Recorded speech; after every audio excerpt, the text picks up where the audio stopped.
Hello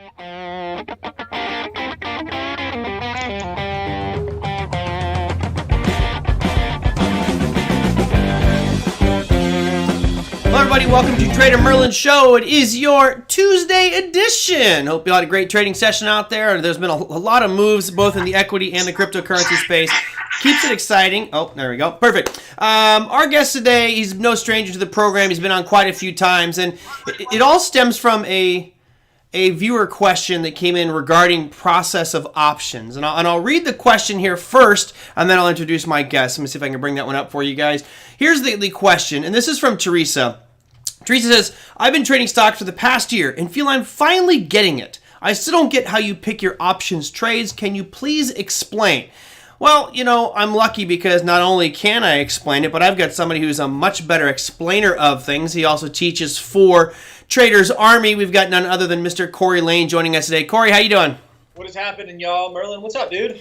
Another day in paradise. Well, one day I want to come up there and do the show live from your music room up there. Can we do it from here? You can bring your whole setup here, right? And it's done. Done. Don't tempt me. I'm sure we've got some people in the audience who are musicians too. We could probably just jam out a live show. You know, just drop a drum beat to the charts. You know, maybe a little hi-hat for the earnings season. Who knows? Who knows? Now you're just making stuff up. I am making stuff up, but I'm damn good at it. All right, so you probably heard the opening question I have, which I kind of tailored the marketing piece today called Placing an Options Trade Step by Step by Step, because obviously there's a lot of moving parts to it. And maybe if you would, because I know you and your team is out there placing live trades in the market every single day. I'm not making options trades every day. I'm doing a bunch of different stuff, but I figure you probably got some in your back pocket. So maybe start us off with, first off, how are you finding something to trade options on? Man, so I don't rely too much on a lot of scanners, especially because I don't scan for options trades. So something that was told to me a long time ago that I continue to say today to all my students and members is every good option trade starts with a good stock trade. So if you have a specific screener that you use to find good stock setups, then that's the good start. I don't personally use screeners. I think there's no better screener than your own two eyes. Mm-hmm. And I use an options watch list that is a public watch list to think or swim. And I've modified that a little bit. But for the most part, these are all some of the more liquid options. Some of the more liquid options on the most liquid stocks in the world that we can trade. And so it starts with making sure that you have a good stock setup. And I look at 300 charts. A couple times a week, I go through for swing trading stocks, and it takes me about 15 to 20 minutes to get through the whole list, like a first round. Mm-hmm. I'm just looking for anything that kind of looks like it might be a decent setup, and then I'll dive back in and do risk-reward analysis, and then move to the option trade. So I'll scan it with my own two eyes looking for setups first. I love that, and I want to. People probably heard that and heard 300 charts he's looking at. Oh my God, it takes hours. No, absolutely not. The longer you take to look at a price chart, the more you're going to tell that chart what you want to hear. What I mean by that is this. There's an old phrase that my mentor told me years ago. He says, if you torture a chart long enough, it'll tell you anything that you want to hear. It's very true. I know everybody that's watching this right now, you sat down and you pulled up your chart of Tesla and you go, man, I know it's going down. I know it's going down. And the longer you stare at it, you'll find reasons on that chart why it's going to go down. You don't need to do that. Really, you should be going, click, look at the chart. Click, look at the chart. Click, maybe even faster than that. I can go through, about as fast as I'm clicking my finger on the screen here. Click, click, click, click. And I'm just looking for a picture that jumps off the screen, whether that's supply or demand zones. Maybe you're using some indicators like RSI, Bollinger, MACD, whatever the case may be.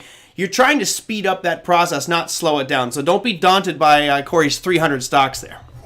Yeah, it shouldn't take that long at all. It's kind of like I always use a lot of dating analogies with trading. Says the married guy. And I know, but for some reason they work, right? It's like I believe I could probably ask everybody who's watching right now, Merlin. Like you probably have, and this is going to sound really bad, but you probably have a type that you visually like to see, and so you probably have things that you don't prefer.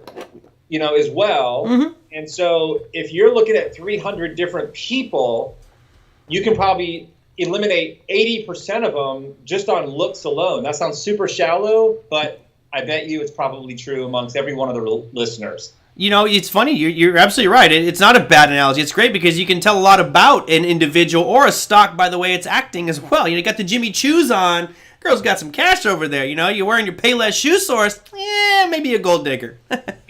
maybe. Or maybe the other way around. Right, true. You never know. That's why you do your analysis, okay? Do your due diligence. Okay, so you've gone through this universe of 300 securities, and for the audience, whatever your selection criteria for making that trade, you know, that's on you. You know, you want to find your strategy or tactic. I'm a practitioner of supply and demand. I know there's many other strategies out there. But once you find the setup that makes you think this is going to be going up or going down or maybe even sideways, then you move forward. Yep, that's right. And once we dig in and we start to really dig into the actual chart itself and figure out risk reward and is this really a good setup, then we can start picking apart what is the right option trade. I could share my screen, Merlin, if anybody cares to see kind of like the process from start to finish. I could show that. I'm sure they would love that. Because we got a lot of, you know, it's funny, we have a pretty diverse group here. We have a lot of people who are extremely well versed in the financial markets. We have others who are just starting out and still not even clear with the stocks, which is why I love the question from, I think it was Teresa, asking about, explain the process. So, all right, let me go over to Corey's screen. Yeah, so you should just let me know when you can see it, and I'll. Yeah, I'm going to resize it on my end because my end looks all small and tiny. So I'm going to grow that one. Okay, perfect. I made this look a little bit better for you guys home. There you go, all yours. Yeah, so this is one that I actually found the other day. We had a trading room Sunday night, and we went over it again in this morning's trade session. Which is focused on swing trading, right? So this is AIG. And I look at AIG, and I think, first of all, the thing that jumped out at me when I looked at this daily chart was that we had been at this 42.60 level. I'm sorry, this 41.60 level multiple times.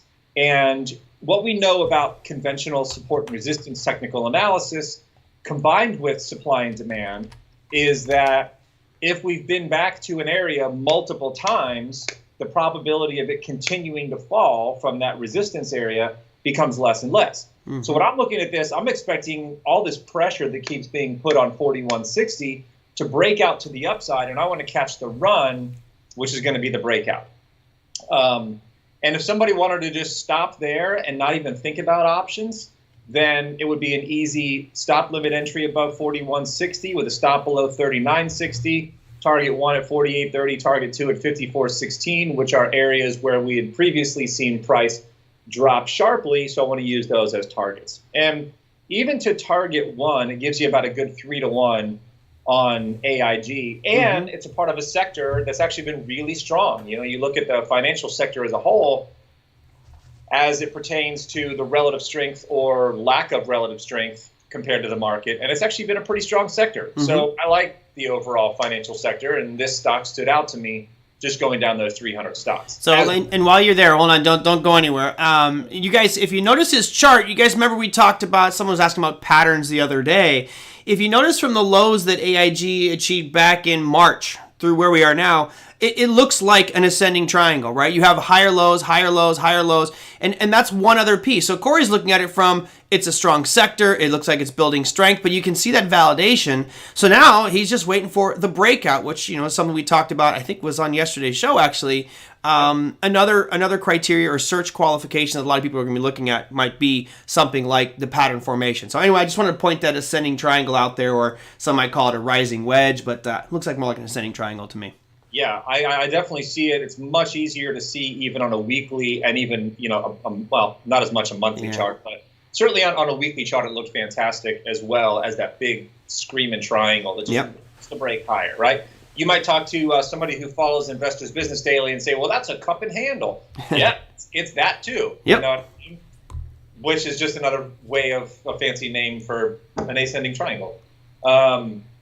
But either way, I look at this and I say, okay, I like this. Now, earnings are going to be a big deal for me because I don't like to hold, equity positions or even options positions through earnings. So that's kind of be a big one around the corner for me, as a lot of stocks have earnings, but this one doesn't have earnings until 2/11.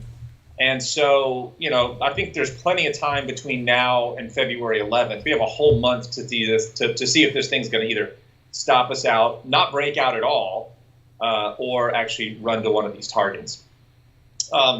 So once I got this down, because I'm an option trader and I almost never actually just buy the stock outright, I immediately look down, and this is a question that I oftentimes get: how do you choose the option strategy that you want to trade?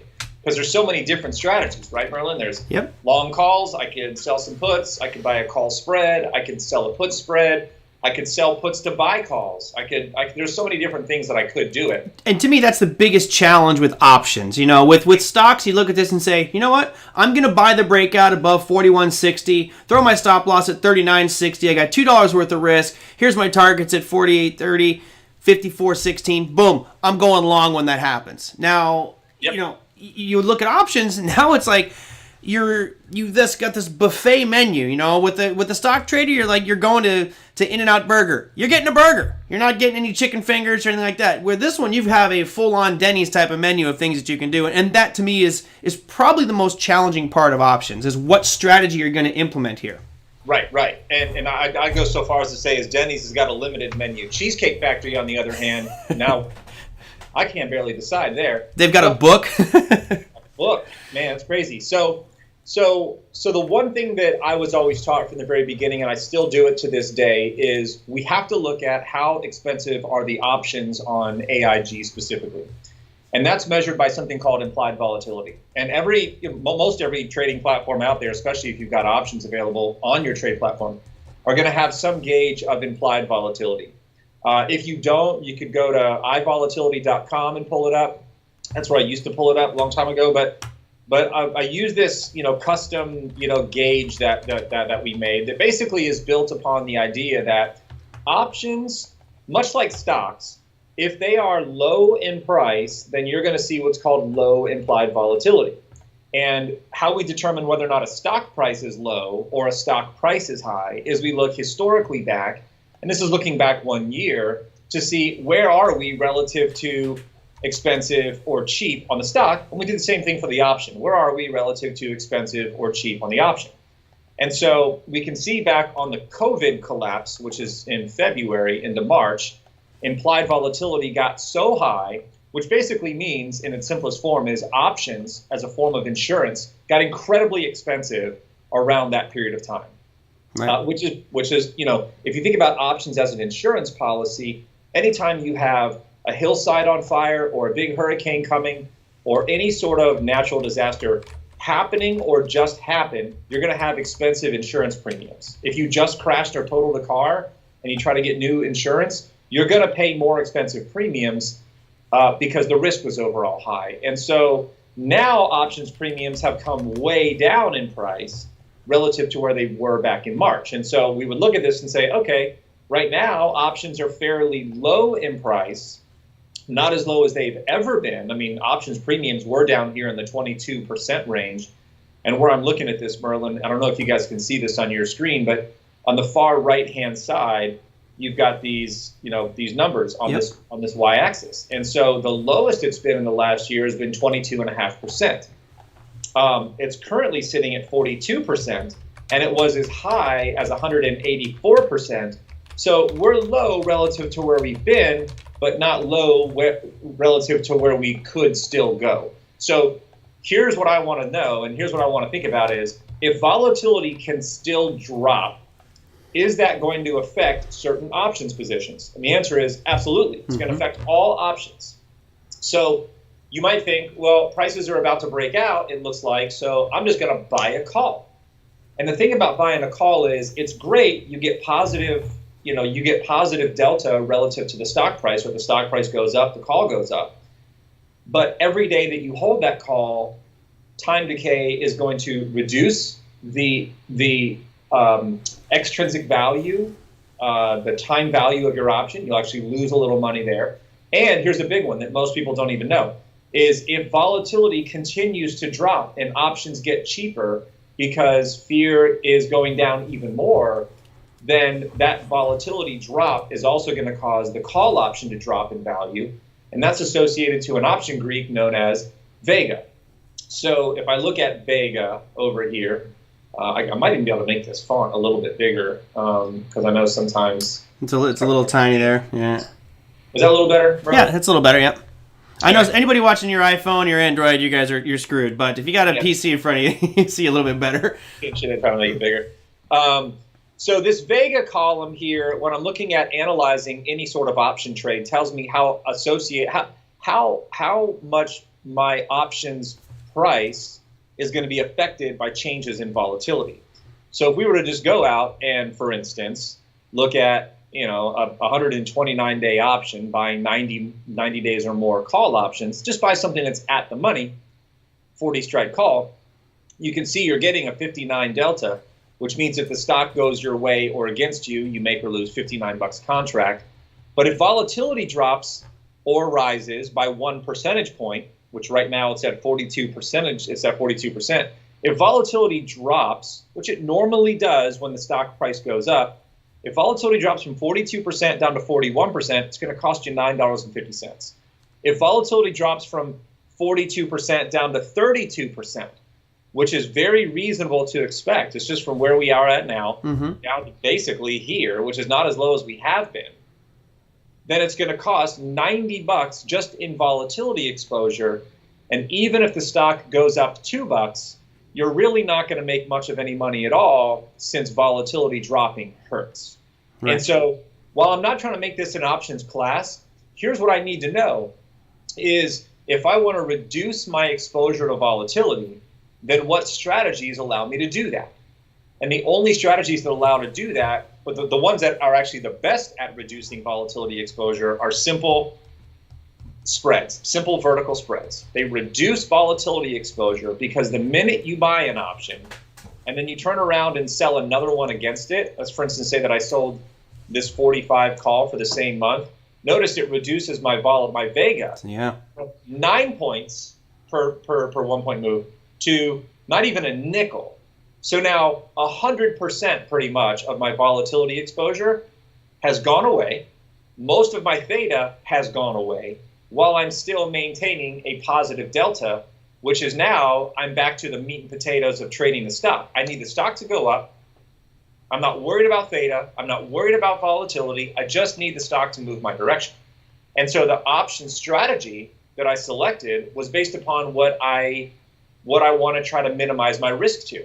So I want to have directional exposure without volatility and time decay exposure, and that means vertical spread. Now, we have ways of making that. It's a simple selection, right? So if volatility is in a certain percentage range, use these strategies. Right. If volatility is a little higher, use these strategies. If volatility is even higher, use these. And if volatility is at its highest, use these. And so we break it down when I teach options that way. But this is how I basically looked at this AIG trade and said, I need an actual call spread to maintain delta and reduce theta in Vega. And you always have to know what it is you want to try to maintain exposure to and remove exposure to. And then options let you customize your trade however you want. Right. And, for the viewers at home, I think what's important here is you looked initially at the trade setup he had and you said, well, you could simply just buy a call on the breakout or buy it now, right? And of course, if you do that, you have time decay working against you because there's a certain time where that call option that you purchased is going to expire. So you need whatever move you believe is going to happen,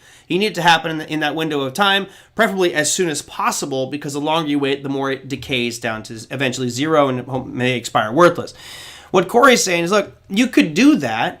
You could also look at other strategies. And in his case, what made more sense was to do a spread trade and offset some of that risk. What he's doing essentially is he's limiting a little bit of his upside potential, but he's also protecting himself much more to the downside. And to me, that is, the consideration a lot of option traders don't make. A lot of them are just buying directionally and their options expire worthless. This is probably a better way to view it, but you have to know the Vega and the Delta and all these different Greeks to help optimize whatever strategy you're going to implement. Oh, 1,000,000%. And I want to point something out too that you just said, because I get that comment. I get this comment always, and you say, "Yeah, but in a spread, Corey, you're limiting your upside potential." And I said, "Yeah, and so are you." Right. And they say, and look at me like I have 4 eyes. And I'm like, well, do you have a target in place to exit your position once it hits that price? And they say, well, yeah. And I say, well, then so are you. You're also limiting your profit potential. Right. So a long stock or a long call, yes, theoretically has infinite profit potential, but no one ever hangs on to experience infinite profits. And Right. so, you know, one thing that I didn't do that I can do really quick here is, and I love this analytics tool inside Thinkorswim because it lets me do like A/B test 2 different strategies. Mm-hmm. And what somebody when somebody says, okay, I just want to buy a call, okay, fantastic. I'll get 59 delta, negative theta, and vega here. So then we look at our profit targets. So I got 48.30, 39.60. Let's just go with target 1 and stop loss. Well, if we were to buy this, you know, long call based on the breakout, we're likely to end up spending around, you know, $4.65 for the call. And our risk today is 116 roughly, and our reward today, if it hit target, it's about 469. Nice. But you can't imagine that we're going to hit target or stop today, even though we could. And with negative theta, what everybody needs to know is the longer it takes for this stock to do what you need it to do, the worse your profit margins are going to get, and the worse your losses are going to get. So I know that I'm going to be out of this trade on February 10th because earnings are on February 11th. So if I scoot this date all the way forward, notice how it did reduce my reward and it reduced my risk. I'm sorry, it Increased, yeah. risk and reduced the reward. So it's hurting me on both, right? Mm-hmm. What about the spread trade? Well, the spread trade, if I go back to today, has me risking $29 at today's risk to make 136. So this is about almost a 5-to-1 reward to risk. But the super cool thing about vertical spreads is you get this point where if the stock price goes up, and this is a risk profile, we'll have to get into these another day, Merlin. But, Yeah, no problem. But this purple line right here represents our real-time delta curve. So as prices are expected to go up, hey, dude. Hey, you're on YouTube. Say hi. Hi. What kind of audio interface do you have? My kids needs to know. I'm looking. Okay. The beauty of having children. The beauty of having children. It's a Focusrite. Yep. Okay, go. Please handle the board. 8.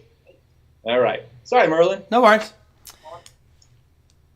Focusrite.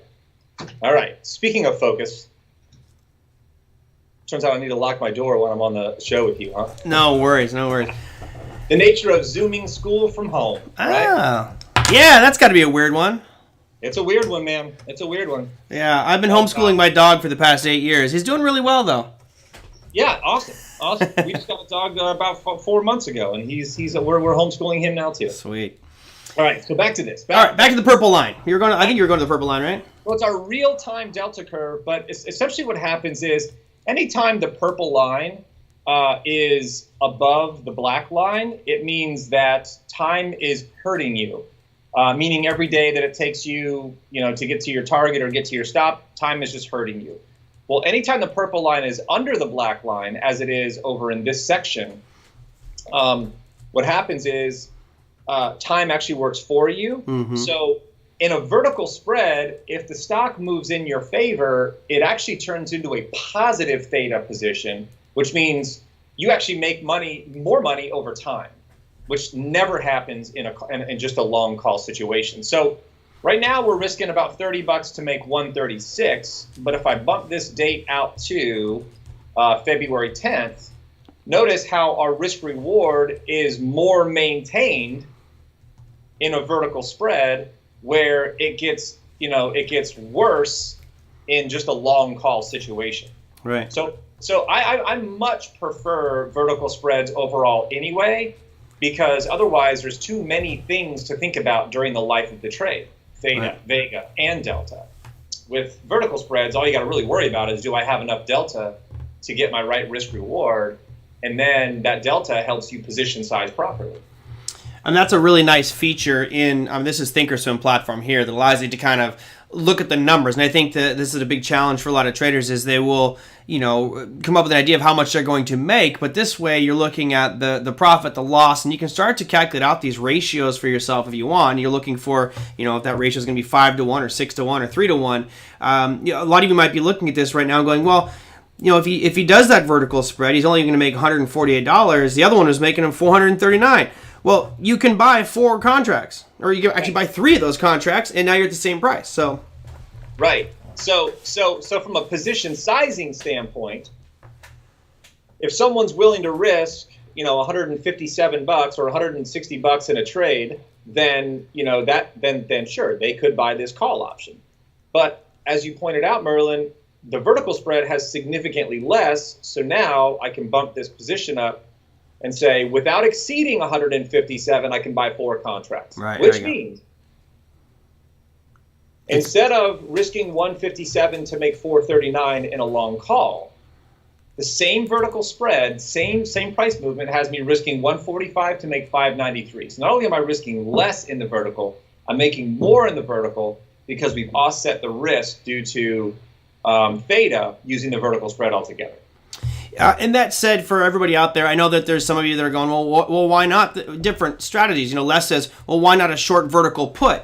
Look, there's, as we mentioned at the top of the program, there's 100 different ways to skin this cat. Now, Corey has a preferred method. I'm sure there might be some other ways for him to look at it, but he likes this one, and the reason being, the reward-to-risk ratio works well, and it offers protection that some of the other strategies don't. But is there a reason why you didn't do a short vertical put? That's what Les is asking.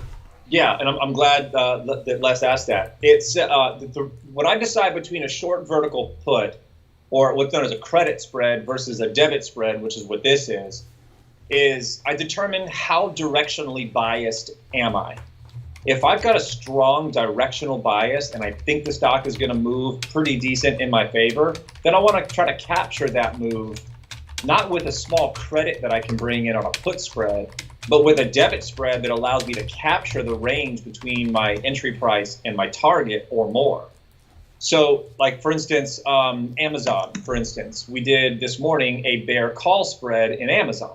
Now, why did I choose a bearish call spread, not a bearish put spread? Well, do I think that Amazon has shown some relative weakness over the past couple of months? Yes. Do I think that Amazon is poised to actually move a bit lower? Yes.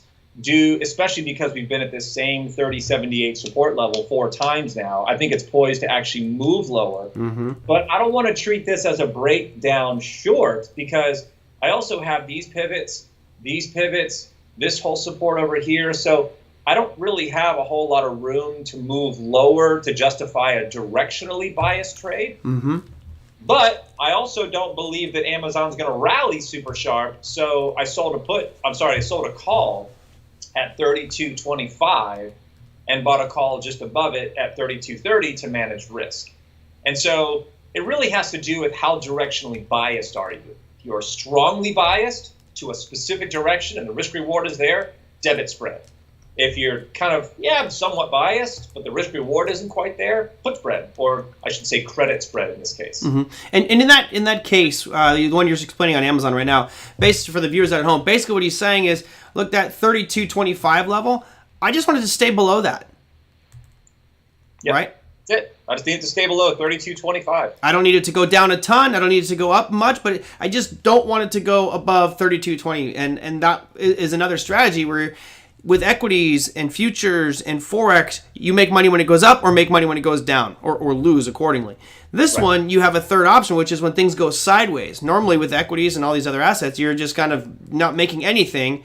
As a seller in that spread he was looking at right there, you'd be making money if it just went sideways and did nothing. Yeah. I mean, how great would it be if they just halted trading on Amazon for the next 10 days? It'd be perfect for your trade. You have literally a risk-free trade. Literally risk-free.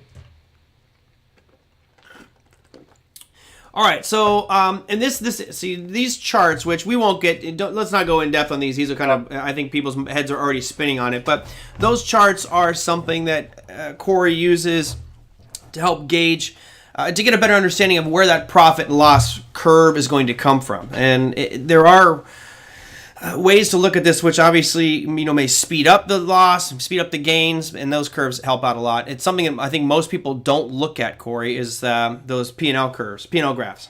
Yeah, and that to me, I don't.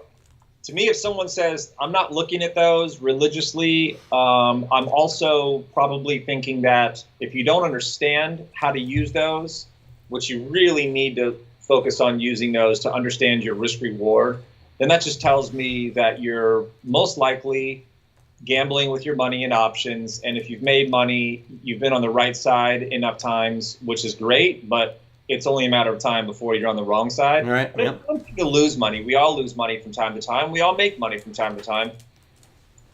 But it's worse to lose money and not know why you lost money. And options will confuse the crap out of people, especially when they say, well, I was right. AIG went up. How come I didn't make more money? Right. It's because you don't understand the other factors that are contributing to that risk. And so I'm a huge fan of hand drawing those grabs in a learning environment, but then also using a tool like that to really build your confidence in, hey, this is the right trade, or no, this is not the right trade. Right. All right. And from there, like, go back to your execution screen as you were planning those out. So you guys saw he was clicking on down there at the bottom. That's kind of a planning phase. Now, a lot of platforms don't give you a planning phase where it gives you a hypothetical P&L. From that point, if you wanted to do that vertical, you just hit the execute button, right? Yeah. So in Thinkorswim specifically, there's an analyze tab and a trade tab. So I never actually go to the trade tab because I always want to analyze everything first. Mm-hmm. But from here, you could do two things, and I'll make my suggestion. Which, I've done both, which basically means I could right-click anywhere on this theoretical position, the one that we've analyzed, and I can confirm and send it with no stops, no targets, just get me in. But that's dangerous. I don't do that. I've done that before, and I've forgotten to come back and put stops and targets in, and that's not good. So what I like to do is I like to come over here and I just create the order itself, and that creates the entry order. Now, if you've used Thinkorswim or you do any kind of trading whatsoever where you like to put in bracket orders, you put your entry in. Once your entry's filled, it automatically sends your stop and your target. That's how I want to treat this trade, right? Yep. So I take my single order and I say, give me first triggers a sequence of orders, which would then let me right-click, create an opposite, which would close these 4 contracts. I'll just keep it simple. Open 4, close 4. And in this closing order, I'm going to have a stop and a target embedded in the same order. And so we do that with what's called activation rules or conditions. So under what condition do you want to sell this call spread? And so I'll come over here, good till canceled. And then on this little cog, it's in Thinkorswim, you got this little cog all the way to the far right. And then that's going to allow you to bring up an order conditions box. And it's pretty straightforward. This order conditions box, as probably most are, yeah. The upper section is the order itself. So we want to market order is the easiest one. Market order out, right? Get me out. But the middle section down here are the conditions. So the upper section says get me out. The middle section says if. So I just basically come over here with this symbol method trigger threshold. And I start clicking underneath, and it drops in the symbol that we're working on, which is AIG in this case. So if AIG is ever less than, and I'll go with less than specifically, not less than or equal to, 39.60, that'll be the stop. Then close at the market price my AIG call spread. Nice. I'll do another one. If AIG is ever greater than or equal to, and we'll just do target 1, 48.30. Right, so then also close the trade. So these 2 conditions are acting as a bracket order, Merlin, which is really nice because it's just one closing order, and if one of those conditions is met, it jumps the trade. If neither of those conditions are met, you're still in the trade. Right. And that's above and beyond. Obviously doing the vertical spread, you've kind of in essence limited your downside anyway. Correct. So this is kind of tightening that up even more. So you look up at the top, he's got $116 maximum loss on this one. He's theoretically tightening that up even more. Yeah, well, max loss on this trade, because you're paying around $220 for this, would be $220 times 4 contracts. Okay. Yep. your maximum risk. So now we're talking about, almost $900 risk. Right. But we can limit it using stops, and the stop is designed to get me out when I'm proven wrong. And if we can not risk $900, but instead risk 116, that's significantly better. Yeah, definitely. Because in no world does it make sense to risk your cost, your maximum, when you only stand to make 545. Right. Yeah. So we want to limit that risk with stops. Now, the other thing that this order requires specifically is it needs the condition that I need to wait for the stock to actually break above 4160. So I'm going to go to the entry order and say I need AIG to trade greater than 4160. And that's going to be the activation rule to submit my limit order to buy this spread. And so I can keep it as a limit. I can have this good till canceled or good for the day. I prefer good for the day. And then I'll reevaluate it, in the event that it didn't get filled today. Do I still want it tomorrow, et cetera? And then I can go ahead and say, yeah, I'm willing to pay the mid price for this option spread after the stock hits 4160 or above. And I'm willing to give you another little window of, say, 13, 14 cents, meaning I'm willing to pay 10 to 15 cents above the mid price for this option spread, but only when AIG triggers my breakout above 4160. Right. Give me a little slippage. Yeah, it gives you a little window for some slippage, but I don't want my entry order to even start working until it gets above 4160. Because I'm not going to do the anticipatory breakout. I'm going to wait for the breakout to occur, and then I'm going to jump. Yeah. Does that make sense? So, So now that order is completely all-inclusive. I don't have to do anything with this. Confirm and send it, and make sure it's in the right account, and send. And then it's there. Nice. And now there's literally nothing I have to do with this because I've got everything taken care of. There's nothing for me to do once I get in. There's nothing for me to do, once I'm in, because stops and targets are all in place. Wait, you're not going to check it every 5 minutes and worry about it? Come on. Where's the fun in that? Oh, man. No, I have way better things to do. And it's not that I have way better things to do. I actually don't. But I am personally incredibly impulsive, or can be incredibly impulsive, as most trading platforms are designed to make us feel impulsive and do things. And so I try to stay away from my trading screen as much as possible, especially on trades that I'm already in. Yeah. No, I think that it's a great strategy, and I love the approach. I think that we can overwhelmingly consume ourselves with standing or sitting in front of the screen for 24 hours a day, because as we know, there's assets that are literally moving 24 hours a day, 7 days a week around the world. And if you sit there and torture yourself with it, it'll drive you nuts. So I love this strategy, because right now you have an order in the system, and if the order hits and makes it to execution, great. You've defined your risk, you defined your reward and everything. So to me, I think that's a great strategy. Tom says, I use a little Thinkorswim cog all the time, but the market order always fills poorly. Would a conditional sell order work with a stop limit? A stop limit on the option. I personally recommend, if you're using a stop loss, never use a stop limit, because it could jump your stop and never hit it, ever. So, yeah. Here's what I like about Thinkorswim, and I hesitated getting deep into it, Merlin, and I won't get deep into it now. But here's what I do like about Thinkorswim. Because they actually do. Let's go into that stop. I set it up as a conditional market order, right? So this is what Tom was saying. I use these conditions. I use a market order. I get a crappy fill. Yep. Agreed, especially on less liquid stocks. So what I've been doing, and I gotta say that 10 times out of 10, 9.9 times out of 10, I had one time where it was a little sketchy.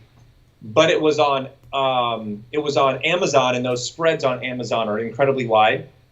Yeah. AIG is not that bad at all. Right. But basically what I do is, instead of having this as a market, I use a limit. But as Merlin pointed out, you don't want to use just any old limit, because you have to put in a specific limit price.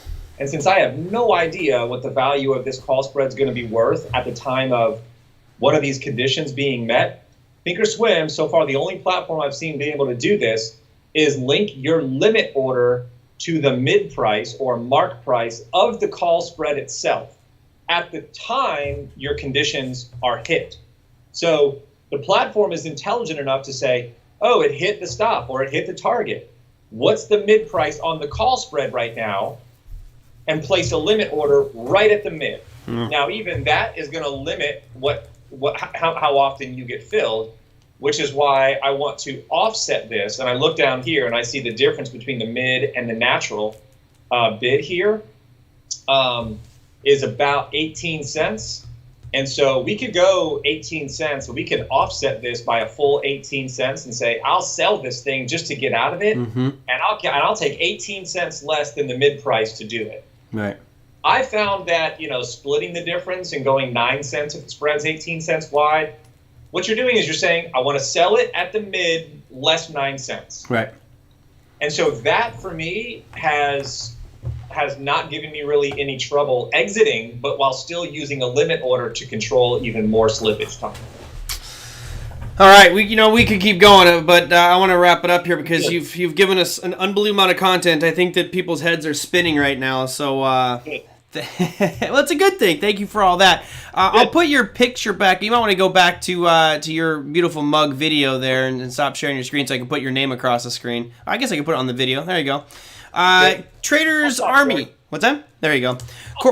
Corey is with Traders Army, everybody. I put that right across the screen there. Of course, you can always visit them at tradersarmy.com. They have all kinds of webinars and gatherings that they like to do with all their members. Got a great team over there with Chuck Fulkerson and Ryan Watkins and many others. Yeah, right? Justin Krebs. Justin Krebs. See, I get him confused. But it is Chuck Fulkerson. There it is. You got Fulkerson right. You know what it is? Because you guys had I remember you had like a round table once and he was in there. That's what that got my mind.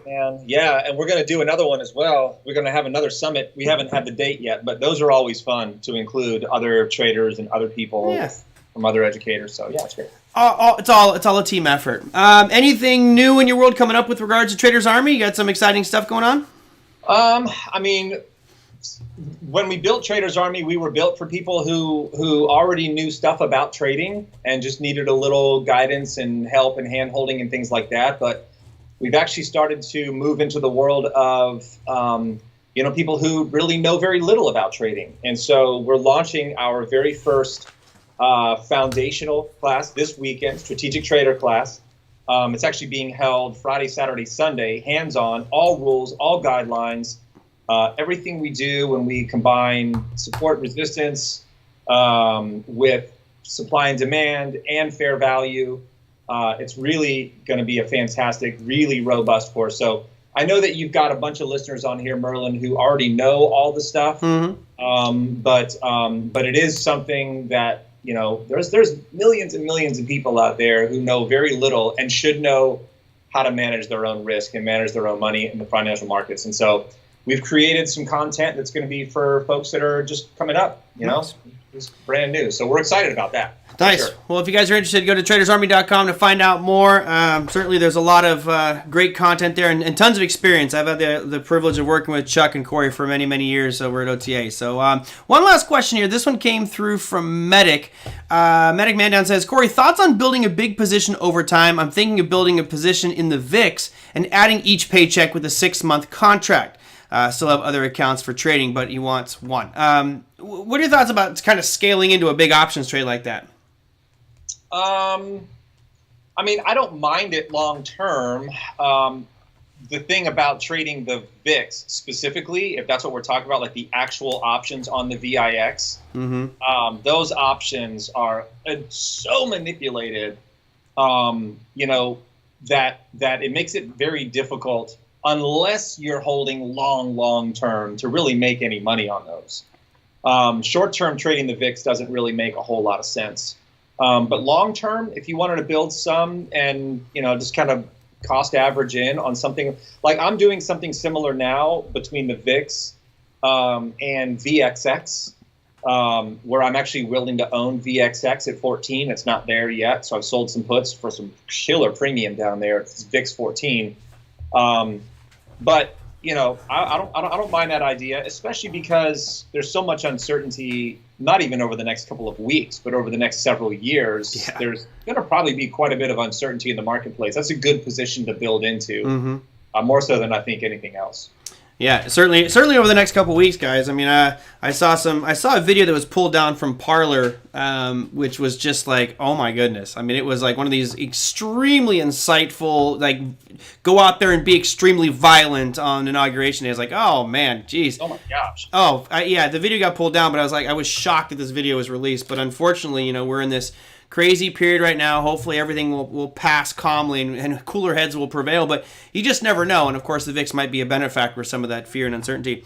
All right, Corey, I got to wrap it up for today. So thank you so much for coming on. I know it's been 2 months. Hopefully I'll get you on sooner rather than later. Let's do it. Anytime, man. All right, and for the holidays, I'm going to send you a lock for your door in there so you can be in peace in the room.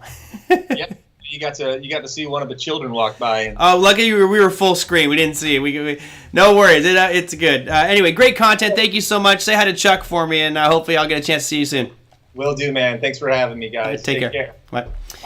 Yeah, that was Corey Lane of Traders Army. Always got a bunch of great content. What I love about that is that was a real live trade. I mean, obviously, you guys could follow that AIG one if you wanted to and check it out, see how it prevails over the next few days. But I was kind of making notes to myself here because I think as traders, it's important to have a process. And as I mentioned at the very beginning of the show, it's this step-by-step kind of process that Corey goes through. And number one thing that you start off with, and I'm sure most of you are familiar with this, is whatever you're trading, you have to make sure that not only that instrument is liquid, but that it has liquid options. He mentioned AIG. Of course, AIG is a pretty liquid stock, meaning it trades a lot.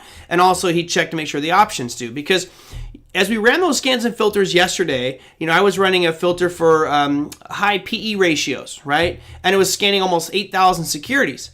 My guess is that probably 7,000 of those securities are not worth trading because of just normal trading volume is so low. But out of those remaining 1,000, probably only a couple of hundred have options that have liquidity that's worthwhile. So that's a big dangerous piece there, is making sure that you aren't trading something that's overly risky as the underlier, and then obviously overly risky with regards to the options. From there, I thought it was interesting because as he went with AIG, he says, now I need to, once I found the setup, the chart pattern, the indicator setup, whatever it is that you're looking for, the trade that says it's going up or down, now all of a sudden you're looking at how expensive are these options? Of course, implied volatility was a big factor there. He was looking at Vega and Delta to help determine which option strike price might be the best for him as well. The other consideration there was which strategy. As you know, with options, you've got puts, you've got calls. You can buy them, you can sell them. You can use combinations and do credit spreads and debit spreads and iron condors and all these crazy strategies. For him, it's saying which one is the most appropriate for me. And what I love about today's show is not only did he just say, well, I like this one, but he showed the math on the execution tab there on Thinkorswim and showed you how those numbers were put in, how the rate of return would have looked with regards to profit and loss, and then switched it and looked at different instruments and different strategies to compare them. To me, that's phenomenal. I think that you don't usually see that, especially on free stuff like this one. I'm sure behind the walls over there at Traders Army, they're doing that on a regular basis.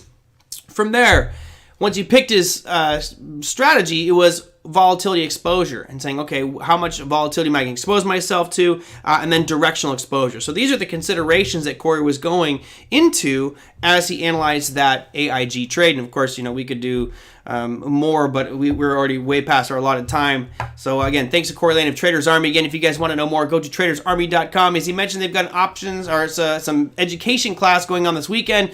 Of course, most of that's going to be online. The physical brick and mortar stuff is so challenging right now. I want physical brick and mortar classes back, but unfortunately, looks like it's going to take some time to get there with all this COVID stuff. All right, I want to get to one more listener question here, and that was from Barry. Barry asks, he says, I'm wondering if you're able to just pull away from trading after successes. I am fortunate to have a portfolio increase of 45% on a portfolio of more than $500,000. I don't want to stop as the market is still trending higher, and 90% of me wants to strike while that iron is still hot. Your thoughts? Try to take a short sabbatical or other? Bottom line is it's what fits you best, Barry. My philosophy would be this. you're on a roll right now. You're kicking butt right now. Whatever you're doing on stocks and options is working. So why stop? What you should do, in my opinion, let's say you're up 45,000 on a portfolio of more than 500,000. So, sorry, 45% on a portfolio. I'm going to round it to 50%. So if you're up 50% on a $500,000 portfolio, that means you got $250,000 worth of profits. So maybe you take 10% of that as risk right now, and that's $25,000. So you'd still be making a ton of money, but you got to give it a little bit of, you can't just cut it off and be done, because then you'd go back thinking, I could have made so much more. I think that you should definitely keep going, but put a trailing stop on that account, right? And if it drops a certain amount, hey, I'm done. I'm going to go to very safe investments, maybe buy some bonds out there. Who knows? Just get myself some nice income. But I wouldn't be as aggressive as I was. Certainly 45%. And I'm hoping that that's for a long period of time, because if you're up 45% since the beginning of the year, you got a nice vacation ahead of you. But no, I think you keep going. I would make sure that you put a trailing stop on it so that you don't give it all back. That's the key here. Don't want to give it all back. Anyway, I wanted to get to that one. And hopefully get to, I think that's the last question I had. Now, let's look at economic calendars and earnings announcements for tomorrow. Sorry, there's a comment that came through that I didn't get a chance to get to from Alan. Sorry about that one. I think Traders Army might be in here, but Alan says, is the risk analysis good for days out price prediction? I found it's not accurate for calendar spreads. Not quite sure I understand that one, but if Traders Army may chat that one in here if they're still here. Here's your economic calendar for tomorrow, the 13th. Really, there are a couple of decent announcements here. I mean, if you click forward here, this is in the red box is all U.S. stuff. They're expecting to see CPI, which is Consumer Price Index numbers, which is inflationary, expecting that to rise a little bit here, basically going from 0.2% to 0.4%. Yes, that's a doubling of CPI, but still nothing that should be overly, we should panic on it. Crude oil inventories come out at 7:30 Pacific time, so 10:30 East Coast. If you're looking out, the FOMC member, Brainerd will be speaking, also Clarita, and then Beige Book. What was noteworthy from today was the 10-year bond auction. At the previous auction a month ago, they were looking at like 91 basis points, and today we hit 116. So it's definitely creeping up on that 10-year yield. We talked with Bill Addis, who will be our guest, I believe, next week. Yes, Bill Addis is on next week. Those rising bonds, I think, are going to pose a problem for the markets going forward here into 2021. As we see those yields start to creep up, that means that people will be choked out of the housing market. That means the cost of capital for businesses is going to start to increase. So we could see some more challenges there. All right, that's going to do it for today's show. Tomorrow, we've got Sam Evans of Stockability going to be on the program. It should be a good show as well. We'll be analyzing charts. Not sure if I have the umbrella topic for tomorrow, but I'll talk with Sam and see what we can put together. If there's something that you guys would like to check out on tomorrow's show, let me know. Sam and I are really open to doing whatever topic you would want. You can go to my YouTube page, put your comments down below the video saying, hey, would you guys talk about this? Or just you can actually just email me. That's probably one of the easiest ways, is TraderMerlin@gmail.com. You guys can email me anytime you like, 24 hours a day, 7 days a week. I may not respond right away because I'm pretty damn busy. But anyway, that's the contact number. And of course, the date on my screen is wrong because I just don't have TJ, the chart master, with me anymore to change it. There we go. I think I did have it right. Well, there we go. I'll save it ready for tomorrow. All right, guys, that's going to do it for me. Thank you guys so much. Hope you all had a great session. Hope you learned a lot from Corey Lane of Traders Army. Again, if you want to know more, go to tradersarmy.com. Until then, I will see you tomorrow with Sam Evans of Stockability.